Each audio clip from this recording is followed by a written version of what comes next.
Place the patient in the supine position at the 30 degrees angle. So, first step, we should assess jugular venous pressure. First, inspect on the both sides of the neck,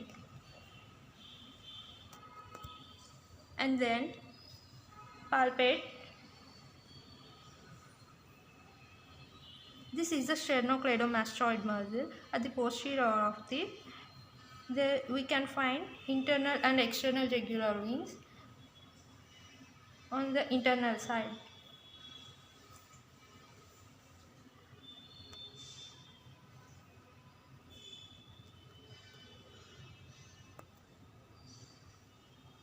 Okay.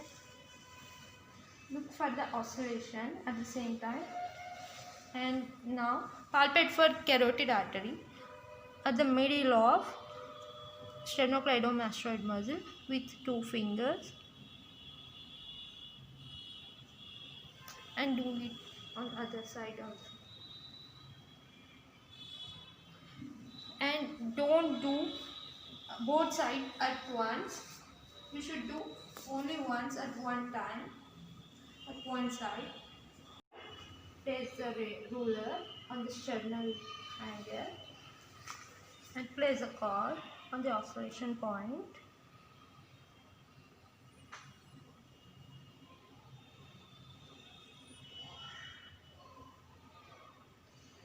This person's jugular venous pressure measurement is 2 centimeters.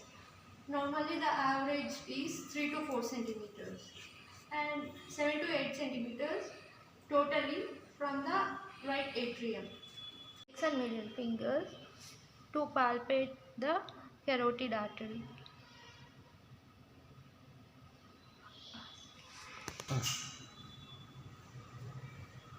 And the next step is to auscultate.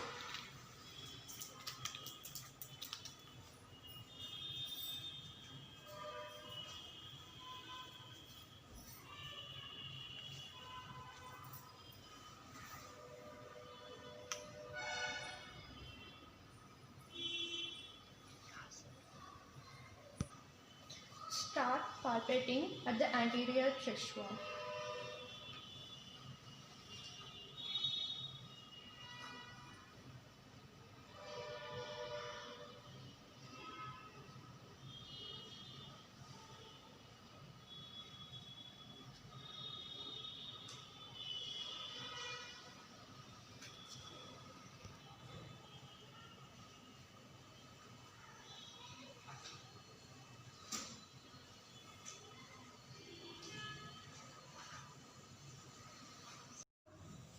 Observe the apical impulse.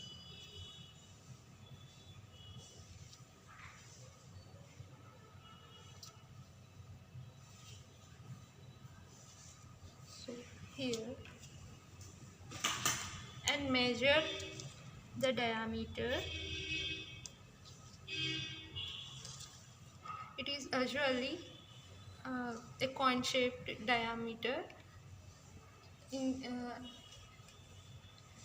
Usually it will be 1 to 2 centimeters.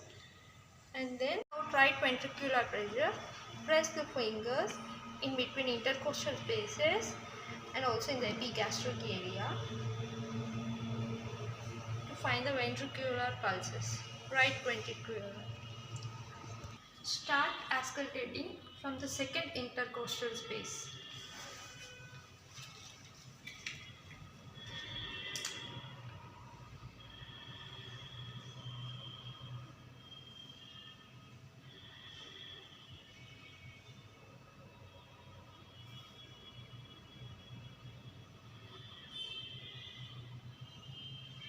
In this process, you can find S1 and S2 intervals.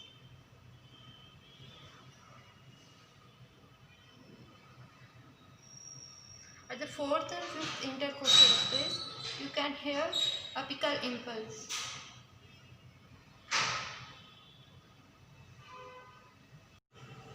To locate systolic murmurs, place your fingers on the carotid artery and auscultate. In the same way, do on diastolic. murmurs. In sitting position, check for aortic regurgitation. In the electrocardiogram, you should know some basics. Electrical impulse shows PQRST waves.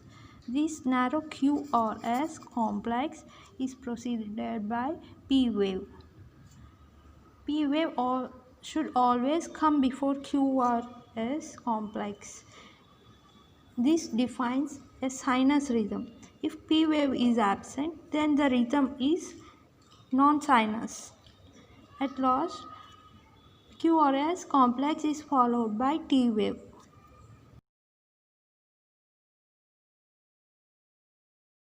This is the example for electrocardiograph report. You can see here, these narrow waves are R waves. 1, 2, 3, 4, 5, 6, 7, 8, 9, 10, 11, 12, 13, 14, 15, 16, 17, 18. There are 18 R waves. So 18 into 6 equal to 108 beats. But as we know, average beat per minute is 100 times. That's 60 to 100 times. So this is more than 100 times. There are 108 beats it's showing, so it's definitely a tachycardia, also known as sinus tachycardia. Here they also showed these measures, and 110 BPM